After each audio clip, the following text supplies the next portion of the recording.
Sharjah में मंगलवार को जिस अंदाज में अफगानिस्तान ने खेला, ऐसा लगा कि बड़े भाई अफगानिस्तान और छोटे भाई हो गए हैं बांग्लादेश। स्वागत है आपका ESPN cricket info T20 time out Hindi में, और इसी पर करेंगे हम बात। हमारे साथ मौजूद है इस वक्त वसीम जाफर। स्वागत है वसीम आपका। एक जबरदस्त मुकाबला, शायद ही किसी ने सोचा होगा, कम से कम बांग्लादेश के फैंस ने यह तो नहीं सोचा होगा कि जादरानों की ये जोड़ी इस तरीके से कहर बन के टूटेगी। बिल्कुल, बहुत ही कमाल का मैच खेला फिर से एक बार अफगानिस्तान ने। बांग्लादेश पहले 10-12 ओवर तक ऐसे लग रहा था कि मैच के अंदर बना हुआ है, लेकिन उसके बाद जब नजीबुल्लाह जादरान जब आए पिच पर तो कमाल की पारी खेली। 17 बॉल के अंदर ये ताबड़तोड़ 41 रन की पारी खेले, 6 छक्के मारे। जिस पूरे मैच में उसके अलावा सिर्फ एक छक्का लगा, वहां उन्होंने अकेले ने 6 छक्के लगाए। और जिस तरह से इब्राहिम जादरान ने भी जिस तरह से बैटिंग की और जिस तरह से संभाल कर इनिंग को आगे बढ़ाया, आई थिंक बहुत ही कमाल की बल्लेबाजी उन्होंने भी की। और दोनों ही जादरान ने, जैसे आपने कहा, कमाल की वो साझेदारी रही। वरना एक स्टेज पे ऐसे लग रहा था कि शायद बहुत लेट हो गए हैं, शायद चेस में पीछे रह गए हैं, लेकिन कमाल का मैच खेला। और अफगानिस्तान एक बार फिर बहुत स्ट्रांग से स्ट्रांग लगता चला जा रहा है। हम उनकी गेंदबाजी के बारे में तो जानते ही थे कि उनकी स्पिन गेंदबाजी बहुत मजबूत है, लेकिन जिस तरह से उनके फास्ट बॉलर्स और जिस तरह से उनके बल्लेबाजों ने परफॉर्मेंस किया है, ये एक मेरे ख्याल से मुझे ऐसे लगता है कि टीम टू बीट है आगे के टूर्नामेंट के लिए। बेशक वसीम, 33 गेंदों पर 69 नबात की साझेदारी, 7 विकेट से जीत, पहली टीम सुपर 4 में क्वालिफाई करने वाली, और ये सब एक नए मैच विनर जब करते हैं वसीम, तो कितना ज्यादा बेहतर होता है भविष्य के लिए। क्योंकि आप देखें, मुजीबुर रहमान हो, राशिद खान हो, इन दोनों ने गेंदबाजी से लाजवाब तरीके से बांधे रखा बांग्लादेश को, लेकिन जब बल्लेबाजी की बारी आई तो उम्मीद थी कि गुरबाज से थी, जजई से थी, एक नया मैच विनर। हाँ, और ये देख के भी अच्छा लगता है। हम जानते हैं कि अफगानिस्तान की पहचान मोहम्मद नबी और राशिद खान, इन लोगों से है, मुजीबुर रहमान से है, थोड़े बहुत हजरतुल्लाह जजाई के बारे में हम जानते हैं। लेकिन जब रहमानुल्लाह गुरबाज या इब्राहिम जादरान या नजीबुल्लाह जादरान भी, ये लोग अगर मैच खेलकर आपको मैच जिताते हैं, तो ये दर्शाता है कि ये टीम कितनी स्ट्रांग है। ये कोई एक दो प्लेयर्स के लिए नहीं जानी जाती, अब डेंजरस टीम हो गई है, क्योंकि ये सारे ही इनके खिलाड़ी T20, T10 इनफैक्ट वो भी खेलते हैं।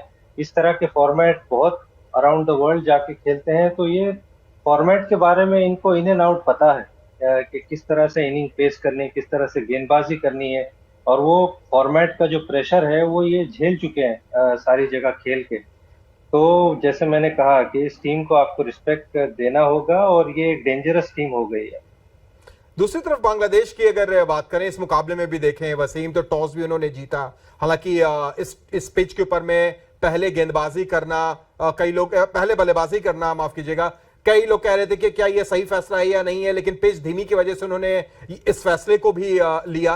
कैसे देखते हैं आप, और कहां पर उनसे चूक हुई? क्या जो टॉप ऑर्डर का फ्लॉप होना या ना चलना वो भारी पड़ गया? मेरे हिसाब से थोड़ा सा मुश्किल डिसीजन था। मुझे ऐसा लगा कि शायद अफगानिस्तान चेस करना पसंद नहीं करता, शायद इसलिए उन्होंने बल्लेबाजी ली, क्योंकि शारजाह में आपको पिच का पता नहीं होता है सैयद कि आपको किस तरह की पिच मिलेगी, कि ये 180-200 रन की पिच है या फिर ये 125, 130, 35 रन की पिच है। तो जब ऐसी सिचुएशन होती है तो बेहतर होता है कि आप पहले गेंदबाजी करो, ताकि आपको टारगेट पता चल जाए कि पिच किस तरह से खेल रही है, इस तरह का पता चल जाए। अगर आप पहले बल्लेबाजी करने के लिए अगर चुनते हो, तो फिर आपको ये नहीं पता है कि हम किस तरह से अप्रोच करें बैटिंग को, कि यहाँ पे 160-70 का टारगेट रखे, या मे बी 130-140 रन शायद ज्यादा हो जाएंगे या अच्छा स्कोर होगा, जो कि मेरे हिसाब से आज के लिए 140 का स्कोर शायद अच्छा होता। तो आप अगर इस तरह की पिच पे अगर पहले बल्लेबाजी करते हो, तो बड़ा ट्रिकी होता है बैट्समैन के लिए कि किस तरह से अप्रोच करे। तो ये थोड़ा सा मद्देनजर रखते मुझे ऐसा लगता है कि शायद अगर गेंदबाजी करते बांग्लादेश, तो बेहतर उनको आइडिया आ जाती कि किस तरह से हमको सेकंड हाफ में चेस करना है। जो अफगानिस्तान ने दिखाया कि चेस बिल्कुल ही शुरू में 5-6 रन का रन रेट रखा, और लास्ट के 5 ओवर में उन्होंने एक्सेलरेट किया, विकेट्स हाथ में रखी। तो शायद कहीं ना कहीं मुझे लगता है शायद बांग्लादेश ने वो थोड़ी चूक कर दी। मुसद्दक की तारीफ करनी होगी आखिर में थोड़ी सी जरूर वसीम, क्योंकि आप देखें शाकिर नहीं चलते हैं और मुशफिकुर नहीं चलते हैं, महमूदुल्लाह कोई बड़ा स्कोर नहीं खड़ा कर पाते हैं। मुसद्दक लगातार, इससे पहले भी हमने देखा है कि मुश्किल परिस्थितियों में उन्होंने टीम को निकाला है। आज भी करीब करीब एक ऐसा स्कोर पहुंचा दिया था जहां से एक फाइटिंग टोटल मिल गया था। जी हाँ, और उन्हीं की वजह से एक्चुअली 127 रन बन पाए उनकी, और जो महमूदुल्लाह रियाद की जो थोड़ी पार्टनरशिप हुई पहले हफीफ के साथ हुई, तो बहुत मुझे लगा कि बहुत नंबर 7 पे आके इस तरह की कमाल की पारी उन्होंने खेली। इससे पहले जिम्बाब्वे के सामने उन्हें 5 विकेट भी चटकाए थे, बल्लेबाजी भी करते हैं, तो प्रॉपर ऑलराउंडर है और बहुत इंपॉर्टेंट रोल प्ले करते हैं बांग्लादेश के लिए। और अगर आज उनकी पारी नहीं होती तो मे बी बांग्लादेश शायद 100 रन भी नहीं बना पाता। बहुत कमाल की पारी खेली, एटलीस्ट उनको गेम में रखा, बॉलिंग में आके हजरतुल्लाह जजाई का विकेट लिया, तो बहुत यूजफुल, बहुत मुझे लगता है थोड़ा अंडर द रडार रहते हैं जो दूसरे प्लेयर्स हैं, लेकिन आज बहुत ही कमाल का परफॉर्मेंस रहा। हालांकि जैसा उनका कंट्रीब्यूशन था, मुझे लगा कि शायद अगर उनके फास्ट बॉलर्स थोड़ी सी और बेटर बॉलिंग करते, शायद मुस्तफिज, इवन सैफुद्दीन, थोड़ा तस्कीन से भी मैं थोड़ा सा डिसअपॉइंटेड रहा कि जिस तरह की लेंथ उन्होंने डाली, इस विकेट पे थोड़ा कटर्स का इस्तेमाल नहीं किया, यॉर्कर्स का इस्तेमाल नहीं किया, और बड़ी आसानी से नजीबुल्लाह ज़ादरान को वो छक्के मारने का मौका दिया। तारीफ नजीबुल्लाह ज़ादरान की आपको करनी होगी, लेकिन थोड़ा मैं डिसअपॉइंटेड उनकी बॉलिंग से भी हूँ, क्योंकि ऑलमोस्ट ऐसे लग रहा था कि 4 या 5 ओवर में 11 का ऑलमोस्ट रन रेट हो गया था, और 9 रन रख के अफगानिस्तान जीत गया। तो थोड़ा सा मुसद्दिक का जो कंट्रीब्यूशन है थोड़ा ओवर शेडो हुई। बिल्कुल वसीम, और जिस तरफ आप इशारा कर रहे हैं वो चेंज ऑफ पेस, कटर्स, जिसके लिए फिज जाने जाते हैं, ऐसा लगता है कि पाकिस्तान और भारत का जो मुकाबला था वहां पर इंडियन बॉलर्स को जिस तरीके से देखा था, शायद उससे कहीं ना कहीं उसी लय में चले गए। बहरहाल अंक तालिका देख लेते हैं चलते चलते वसीम, और यहां पर बड़ा दिलचस्प हो चुका है। ग्रुप ऑफ डेथ तो पहले ही कहा जा रहा था टॉप पर पहुंची हुई है अफगानिस्तान, बिल्कुल 2 मैच 2 जीत और रन रेट भी शानदार 2.47 की। लंका के लिए स्थिति और बांग्लादेश के लिए दोनों का खाता खुलना बाकी है। आखिरी मैच इस लीग का यानी सुपर 4 से पहले का इन दोनों के बीच में होना है। कैसे देख रहे हो, कितना इंपॉर्टेंट रहेगा बांग्लादेश लंका, कौन जाता हुआ दिख रहा है इस ग्रुप से आपको वसीम?